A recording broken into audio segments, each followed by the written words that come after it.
구약 성경입니다. 창세기 45장 7절에서 8절까지 말씀입니다. 창세기 45장 7절에서 8절 말씀 우리 함께 합독합니다.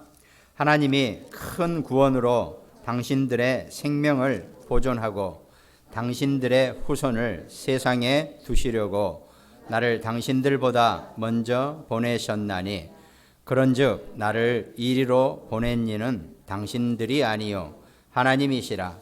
하나님이 나를 바로에게 아버지로 삼으시고 그 온 집의 주로 삼으시며 애굽 온 땅의 통치자로 삼으셨나이다.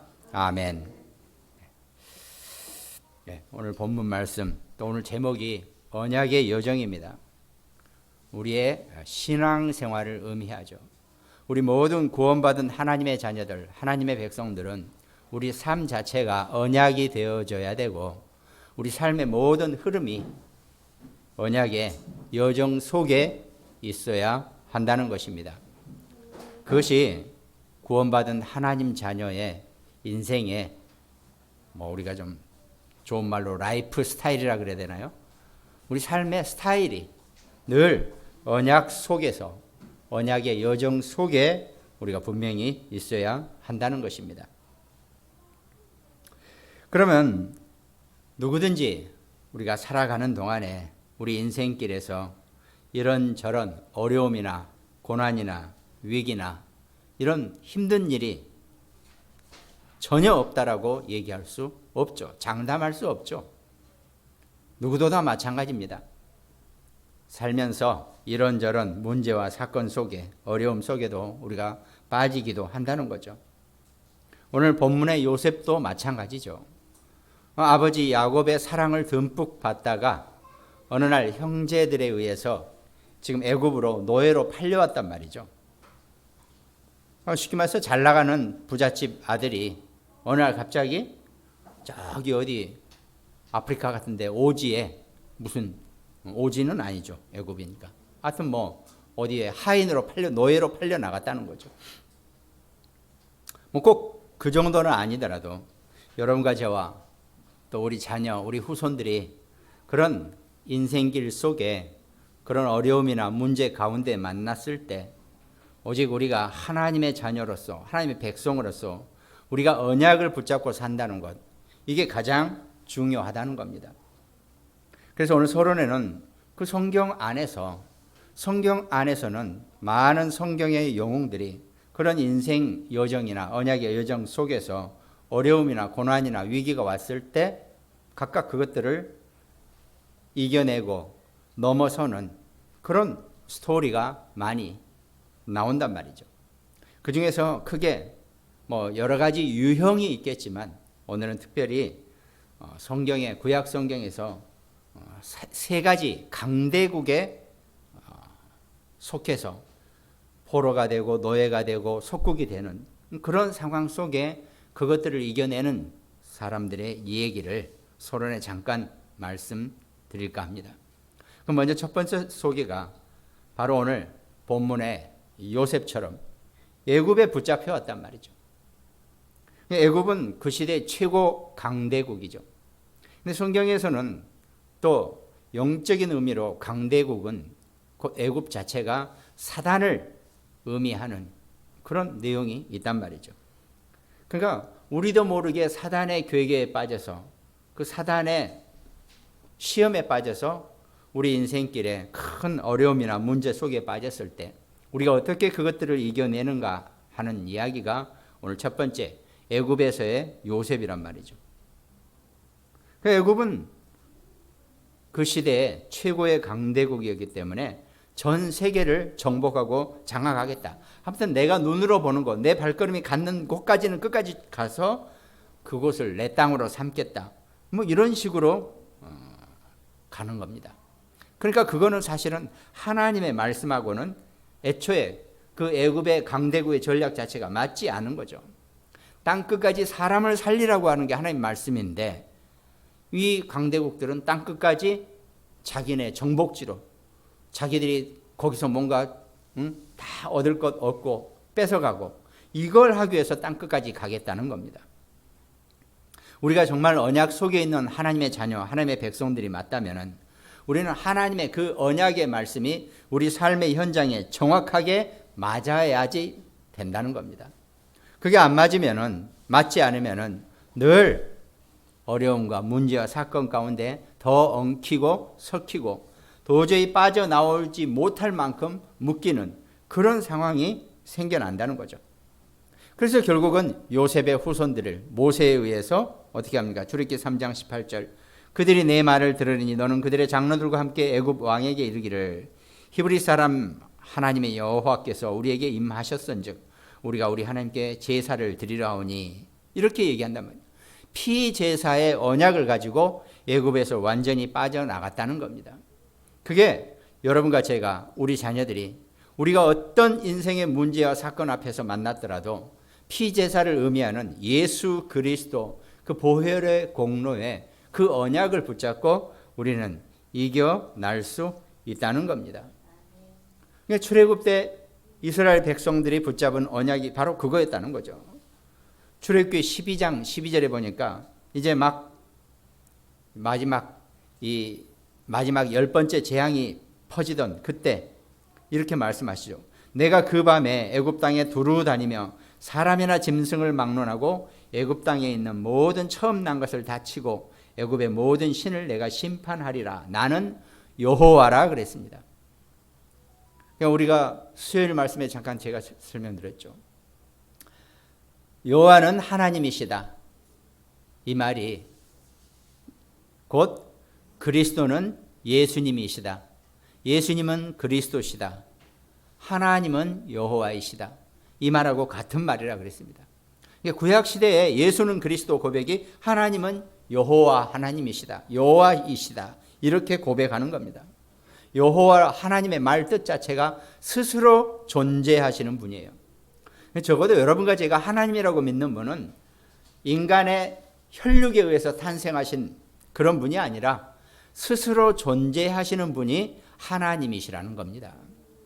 어떻게 스스로 존재할 수가 있지? 라고 생각할 수 있지만 하나님은 우리하고 육정이 다르고 혈통이 다르고 성정이 다르시기 때문에 하나님은 우리가 알지 못하는 영원 전의 시기부터 스스로 존재하시고 영원 후까지 시공간을 초월해서 늘 존재하시는 분이 여호와 하나님이시라는 겁니다. 그러니까 그 여호와 하나님은 여러분과 저를 능히 보호하고 지켜주시고 우리 인생길에 함께 하실 수 있는 모든 능력을 갖고 계신다는 겁니다. 그 언약을 우리가 온전하게 내 삶 속에서 내 인생 가운데서 내 인생의 인생의 여정, 언약의 여정 속에서 늘 이 언약을 놓치지 말아야 한다는 겁니다. 지금 요셉은 이 애굽에 팔려왔는데 하나님 분명히 해와 달과 11별이 내게 절을 하는 그 꿈, 언약을 붙잡았기 때문에 무슨 내가 뭐 큰 위대한 인물이 된다, 내가 앞으로 잘 나가는 인물이 될 거다 이렇게 생각하지 않았습니다. 하나님이 내게 분명히 뭔가 큰 일을 시키실 건데 그 일이 끝나기 전까지는 나는 절대 죽지 않을 것이다. 나는 어떤 어려움도 어려움이 아닐 것이다 라고 요셉은 그 언약을 붙잡았습니다. 그러니까 어떤 문제나 사건 앞에서도 요셉은 그 언약을 그대로 적용을 시켰어요. 노예로 잡혀갔죠. 그러다가 어느 날 갑자기 노예로 잡혀가면 완전히 이제 정말 고생만 실컷 해야 되는데 그 노예 상태에서도 하나님이 해와 달과 11별이 내게 절하는 그 언약을 내게 주셨다면 나는 여기서 노예로 끝나지 않을 것이다. 이 언약을 자기 노예 생활에 그대로 적용을 시켰다는 겁니다. 그러니까 얼마 안 있어서 금방 그 집에 사무장이 되고 집사 자격을 얻고 총무가, 가정 총무가 되는 그런 일이 생겨난단 말이죠. 온 지 얼마 되지도 않았는데. 그러다가 또 누명을 썼습니다. 이번에는 보디발의 부인에 의해서 누명을 써가지고 이건 아예 이제 들어가면 절대 나올 수 없는 감옥으로 들어간단 말이죠. 왕이 빼내주기 전에는 절대 그 감옥에서는 나올 수가 없단 말이죠. 그때도 요셉은 감옥에서 그렇게 언약을 잡았겠죠. 하나님이 해와 달과 11별이 내게 절을 하는 꿈을 언약을 내게 주셨다면 이 언약이 성취되기 전까지는 나는 절대로 끝나지 않는다. 내 인생은 끝나지 않는다. 이걸 언약을 붙여봤기 때문에 감옥 안에서도 금방 두각을 나타내고 하나님의 지혜로 간수장이 요셉을 아예 사무장으로 시켜서 너 마음대로 감옥을 다니면서 네가 다 행정 업무 다 해라. 네가 하는 일은 내가 요만큼도 다시 돌아보지 않을 거다. 시키면서 다시 체크하지 않을 테니까 네가 마음대로 결제하고 일을 진행해라. 요 감옥 안에서만. 이렇게 한단 말이죠. 그러니까요, 여러분과 저와 우리 자녀들, 랩런트들이 어떤 상황에 있다 할지라도, 어떤 직업을 갖고 있다 할지라도, 어디에 있다 할지라도 늘 그곳에서 하나님의 언약이 그대로 적용되고 일치되어지는 그런 인생을 살게 될 것이라는 겁니다. 그것이 우리 구원받은 하나님 자녀, 하나님 백성들의 언약의 여정입니다. 그럼 나의 언약은 무엇이냐?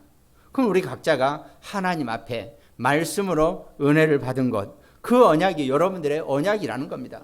때로는 명확하지 않을 수도 있어요. 아직 우리 랩런트들은. 그러나 예수 그리스도의 언약이 가장 기본 언약이라면 이 언약을 가지고 시작을 하는 거란 말입니다.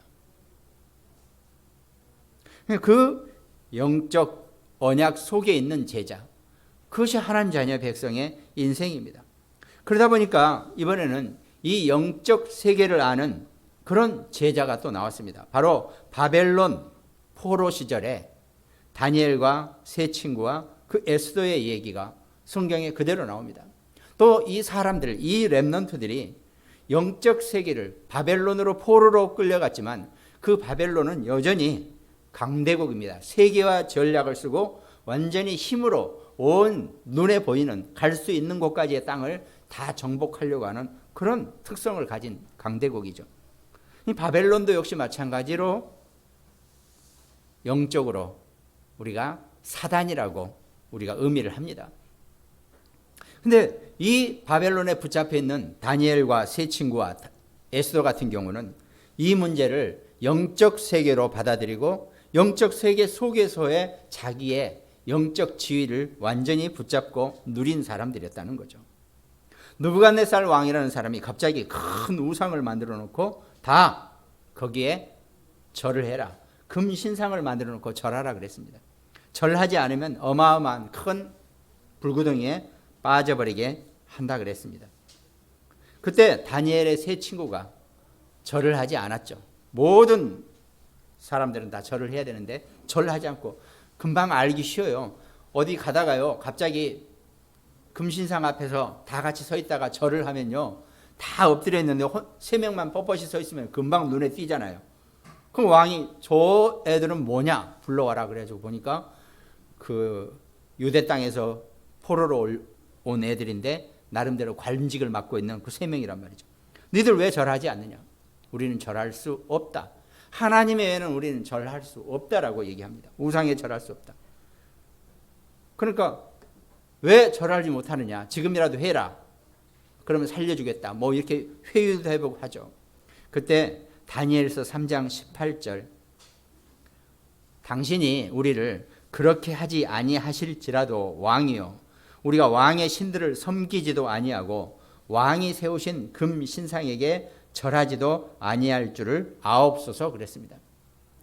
그러니까 하나님 우리를 건져내지, 우리를 혹시 지금 구원해 주지 아니하신다 할지라도 우리는 절하지 않을 것이라고 이렇게 얘기한단 말이죠.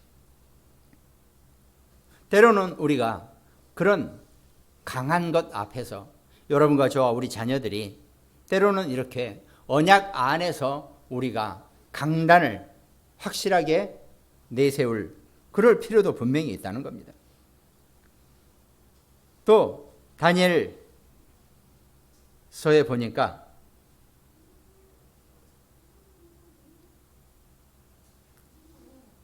다니엘서 5장 29절, 이에 벨사살이 명하여 그들이 다니엘에게 자주색 옷을 입히게 하며 금사슬을 그의 목에 걸어주고 그를 위하여 조서를 내려 나라의 셋째 통치자로 삼으니라 그랬습니다. 다니엘 같은 경우는 그 벨사살 왕이라는 사람의 꿈을 해석을 합니다. 근데 그 꿈 내용이 희한해요. 이제 그 벨사살 왕이 이제 하나님의 뜻에 미치지 못하기 때문에 조만간 너는 폐위가 되고 죽게 될 것이다. 이렇게 꿈을 해석해 줍니다.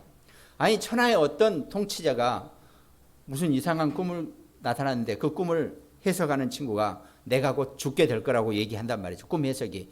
야, 이런 재수없는 꿈이 어디 있어? 저놈 당장 목을 쳐라. 이렇게 얘기해야 되겠죠. 근데 그러지 않는단 말이죠. 그 왕이 오히려 자기는 얼마 안 있어서 죽게 될 거라고 그렇게 꿈 해석을 하는 다니엘에게 셋째 통치자로 삼을 만큼 그런 영적으로 이 권위 앞에서 완전히 다니엘을 높이는 그런 역사가 일어나게 된단 말이죠. 이런 것들이 전부 다 우리가 이 영적 세계를 알고 있으면 어떤 통치자나 어떤 권력 앞에서도 절대로 무릎 꿇지 않는다는 겁니다. 또 그 바벨론 중에 에스더 4장 16절 내가 왕 앞에 규례를 어기고 나아갈 거니까 당신들은 나를 위해서 금식하고 기도를 해달라. 내가 왕에게 나아가리니 죽으면 죽으리이다. 이렇게 고백하고 왕 앞에 나선단 말이죠. 이런 것들이 그 강대국이 아무리 강하고 여러분과 저와 우리 자녀들 앞에 닥친 어떤 위험이나 문제나 사건들이 크다 할지라도 거기에 무릎 꿇지 않고 오직 하나님의 언약 안에서 영적 세계의 주인공으로 사는 그런 전도자의 삶을 여러분과 저와 우리 자녀들이 살게 된다는 겁니다. 그것이 우리가 신앙생활하면서 우리의 언약 안에서 이 여정, 신앙생활에 우리가 늘 성경의 유명한 인물들이 그냥 우리가 듣고 감탄하라는 게 아니라 그 모든 역사가 여러분과 저와 우리 자녀들 렘넌트들에게 그대로 역사한다는 것. 이게 성경의 교훈이고 여러분과 제가 신앙생활하는 이유가 된다는 겁니다. 그리고 또 하나는 로마의 속국에 있을 때 초대교회 사람들입니다. 예수님이 십자가에 못 박혀 죽으실 때 마태복음 27장 24절에 이런 얘기가 나오죠. 빌라도가 아무 성과도 없이 도리어 밀란이 나려는 것을 보고 물을 가져다가 무리 앞에서 손을 쓰시며 이르되 이 사람의 피에 대하여 나는 무죄하니 너희가 당하라 그랬습니다. 로마가 빌라도를 집정관으로 그 유대 땅을 통치하는 왕으로 총독으로 내려보냈단 말이죠. 근데 보니까 유대 사람들이 예수님을 고발해서 예수님을 지금 감옥에 붙잡아서 이제 풀어주려고 하니까 풀어주지 말고 예수님 대신에 살인자 바라바를 내주고 저 예수님을 십자가에 못 박히라 그럽니다. 그때 빌라도가 뭐 여러 가지 얘기가 있죠. 빌라도의 부인도 저 사람 아무 죄가 없는 것 같으니까 그냥 풀어줘라 당신이. 총독의 부인이 총독한테 얘기하면 총독이 안 들어줄 수 없잖아요. 당연히 들어야 되는데 하도 유대인들 제사장들이 바리새인들이 아니다 예수를 십자가에 못 박아달라고 그렇게 얘기를 하니까 이건 할 수 없이 그것 때문에 밀란이 일어날 것 같으니까 할 수 없이 예수님을 십자가에 못 박히기 결제를 하면서 그러면 나는 이 예수라는 사람의 십자가의 피는 나하고 아무 상관이 없다. 내 의지가 아니다라고 생각하면서 거기서 즉석으로 자기가 자기 손을 씻죠. 그때 이스라엘 사람들이 유대인들이 뭐라 그럽니까? 그 피값을 우리 후손에게 돌리소서 아주 정말 끔찍한 얘기를 한단 말이죠. 이렇게 그 로마의 속국 속에 있는 초대교회 사람들이 그 로마의 빌라도는 아무런 마치 죄가 없는 것처럼 보이죠. 그러나 빌라도는 이미 로마의 완전히 정권에 의해서 실제로 예수 그리스도를 정치적으로 십자가에 못 박힌 최고의 장본인이라는 것입니다. 그걸 우리가 명확하게 보고 그 애굽이나 바벨론이나 로마의 큰 그런 어려움이나 문제나 위기의 사건 앞에서 또 사단의 전략 앞에서 여러분과 저와 우리 자녀들이 정말 내가 붙잡은 언약만 가지고도 얼마든지 그 문제와 사건을 이겨내고 승리할 수 있다는 것을 우리가 분명히 알아야 한다는 겁니다. 성경은 분명히 이 얘기를 하고 계신다는 거죠. 그러면 오늘 본론에 여러분과 제가 이 언약의 여정을 가는 우리 인생 신앙생활에 누리는 축복이 어떤 것인지 이걸 우리가 좀 살펴보겠습니다.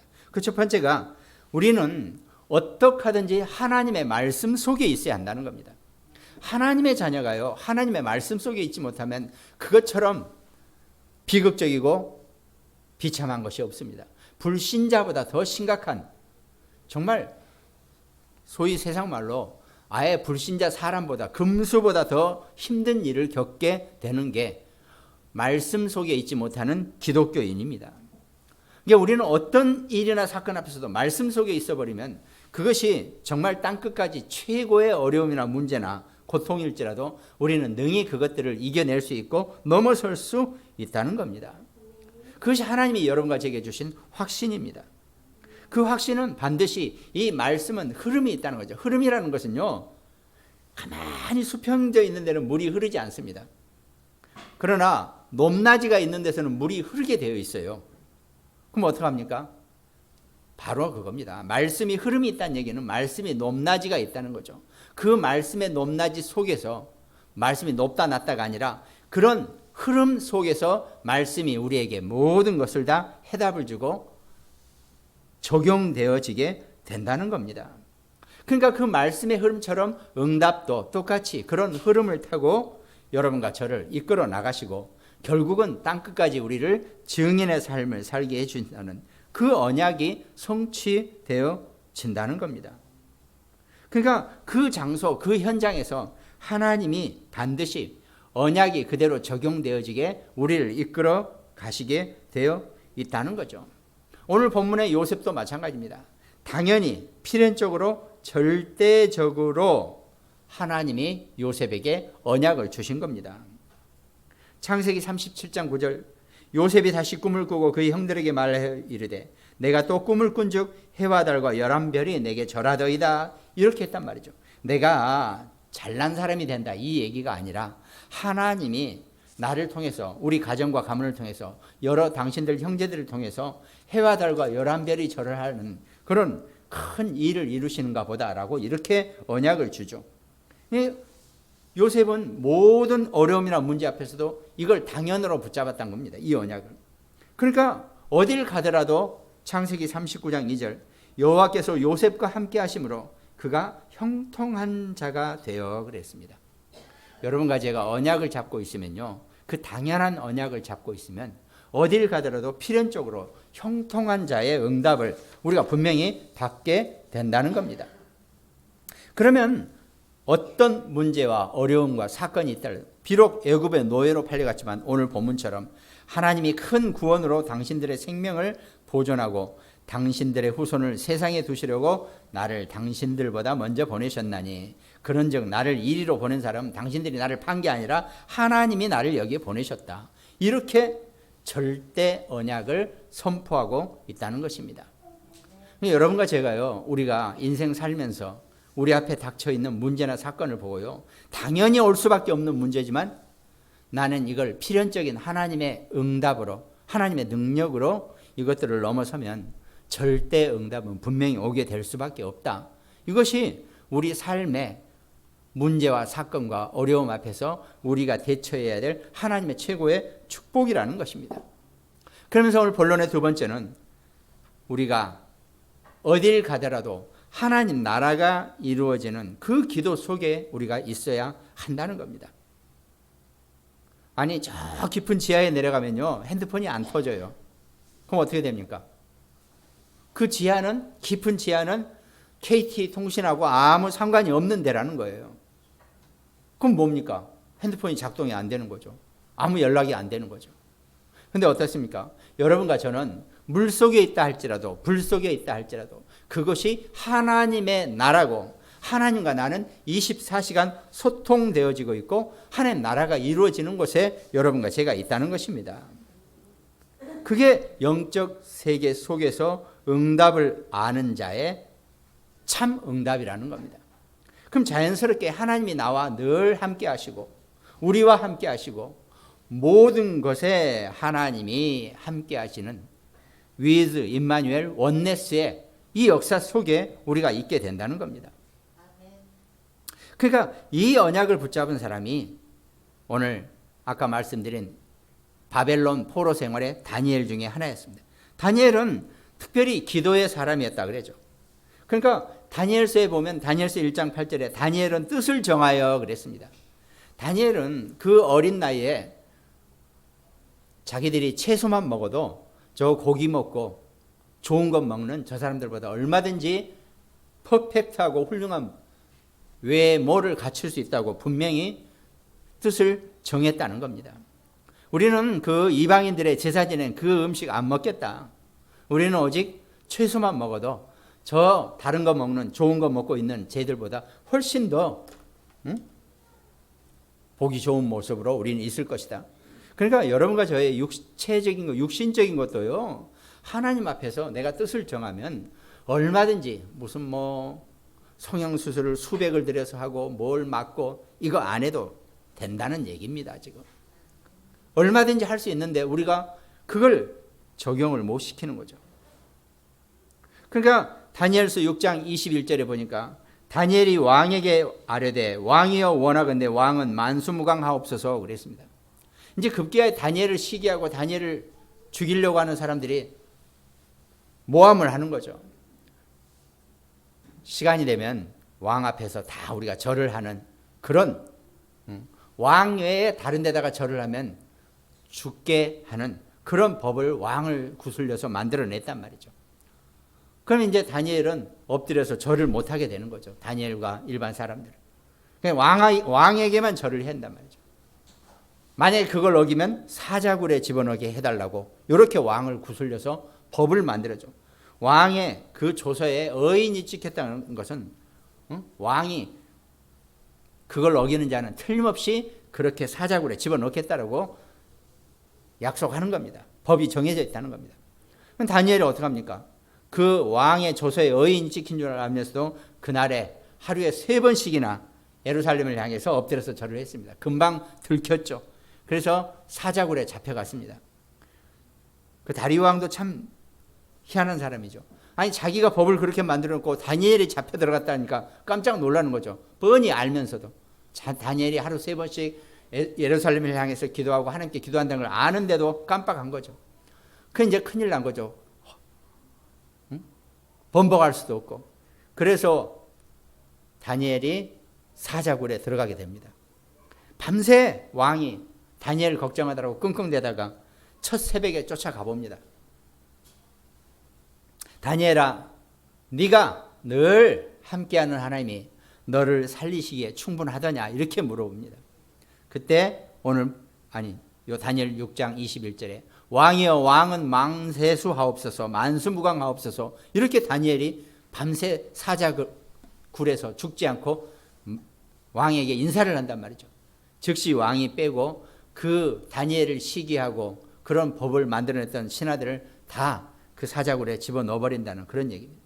그런 것처럼 이 다니엘은 그런 어떤 위협이나 문제와 어려움 앞에서도 하나님 앞에 자기의 신앙을 정확하게 고백하고 그 언약을 붙잡았을 때 정말 죽는 것처럼 사자굴에 들어갔지만 사자굴도 다니엘의 죽음터가 아니었다는 겁니다.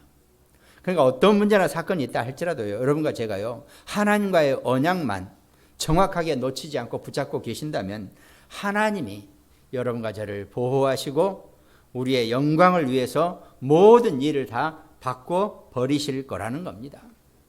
그 언약이 기도 속에서 여러분과 제가 늘 하나님 나라가 이루어지는 겁니다.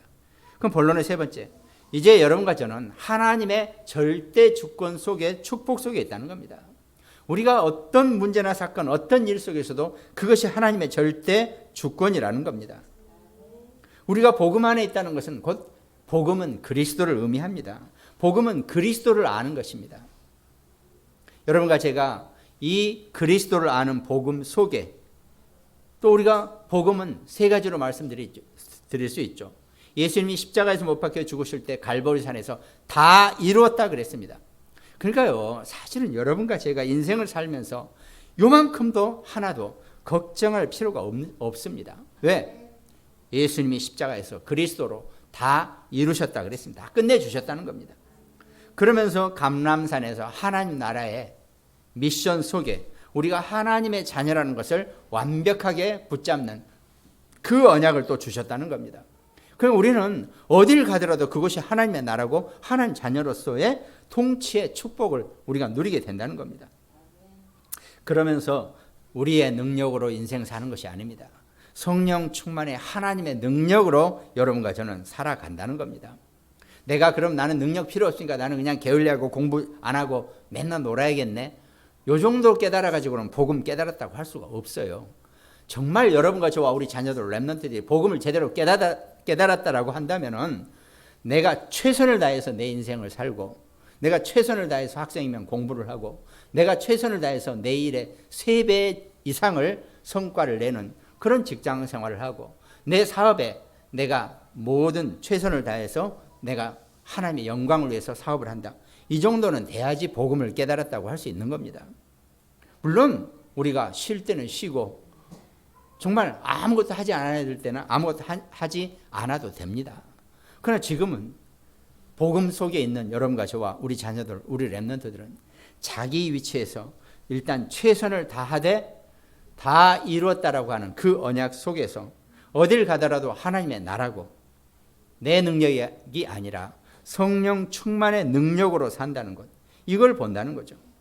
그러니까 모든 것을 다 복음의 눈으로 볼 수 있어야 한다는 겁니다. 복음 속에서 여러분과 제가 증인의 삶을 살게 된다는 거죠. 초대교회 사람들은 전부 다 그 예수 그리스도가 십자가에서 다 이루었고 하나님 나라의 능력, 성령 충만의 능력, 이걸 증거하는 증인의 삶을 산 사람들이 신약 성경의 모든 초대교회 사람들이었습니다. 이제 그 초대교회 후예가 여러분과 저희죠. 우리 자녀들이고. 우리가 그 언약을 붙잡고 하나님의 절대 주권 속에 그 축복을 누리고 사는 것, 그것이 여러분과 저의 언약의 여정이라는 겁니다. 그냥 우리가 죽지 못해 사는 게 인생이라고 많은 사람들이 얘기하죠. 우리는 그런 인생이 아니라는 겁니다. 우리는 하나님의 절대 주권의 축복 속에서 살아가는 그런 인생이라는 것, 그런 언약의 여정 속에 산다는 것, 이걸 우리가 좀 붙잡아야 한다는 겁니다.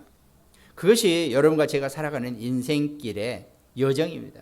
그리고 우리가 붙잡아야 될 언약이라고 우리가 분명히 고백할 수 있다는 겁니다. 그럼 결론에 어떻게 할 것인가? 이 언약의 여정 속에, 우리 신앙생활 속에 우리가 뭘 어떻게 할 것인가? 언약 안에서 우리가 당연히 필연적으로, 절대적으로 붙잡아야 될 내용, 그것이 오직 유일성 재창조의 축복이라고 그랬습니다. 하나님의 자녀는요, 이 땅을 살면서 오직의 축복을 누리고 유일성의 축복을 누릴 것이고 재창조의 응답 속에 있다는 것입니다. 그럼 당연히 어딜 가더라도 하나님의 말씀이 나하고 너무 잘 맞고 내가 하나님의 말씀하고 너무 잘 맞구나, 이걸 늘 누리고 실천할 수 있어야 한다는 겁니다. 그러면서 우리가 24, 25 영원이라 그랬죠.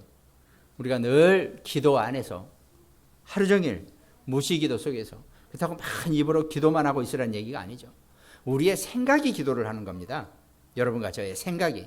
내 입도 물론 기도하죠. 왜? 다른 사람하고 대화를 안 하고 혼자 있는 시간에 내가 입으로 기도를 할 수 있겠죠. 그러나 지금 내가 현재 다른 사람하고 대화를 하고 업무를 하고 있는데 주는 그리스도시요 살아계신 하나님의 아들이십니다, 부장님, 이러면 말이 안 되잖아요. 내 생각 속에서 내가 부장님하고 그거는 이렇게 되고 저거는 이렇게 되고 그걸 이렇게 섞으면 문제가 생길 텐데요 라고 얘기하면서 내 머릿속에서는 주는 그리스도시요 살아계신 하나님의 아들이십니다, 이 고백이 내 머리 생각 속에서 떠나지 않아야 한다는 겁니다. 그것이 내가 누릴 수 있는, 내가 집중할 수 있는 최고의 방법이 된다는 거죠. 그러면서 나는 하나님의 자녀다, 나는 하나님의 백성이다, 하나님이 내가 있는 지금 있는 이곳에서부터 시작해서 내가 가는 어디에서든지 하나님이 친히 통치하시고 하나님의 나라가 되기 때문에 나는 과거와 오늘과 미래를 통해서, 과거는 내 오늘 발판이 될 것이고 오늘은 미래의 시작이 된다는 것, 이걸 가지고 나는 어떤 문제나 사건 앞에서도 도전할 수 있다는 것, 이것이 여러분과 저와 우리 자녀들 렘넌트들이 붙잡아야 될 언약의 여정의 방법이고 비밀이 될 것입니다. 어려운 문제가 오면요, 즐거워야 돼요. 야, 하나님이 이 어려운 문제를 내가 어떻게 풀어나갈 것이고, 내가 하나님이 나를 어떻게 축복하셔서 이 문제의 끝을 볼 수 있는가.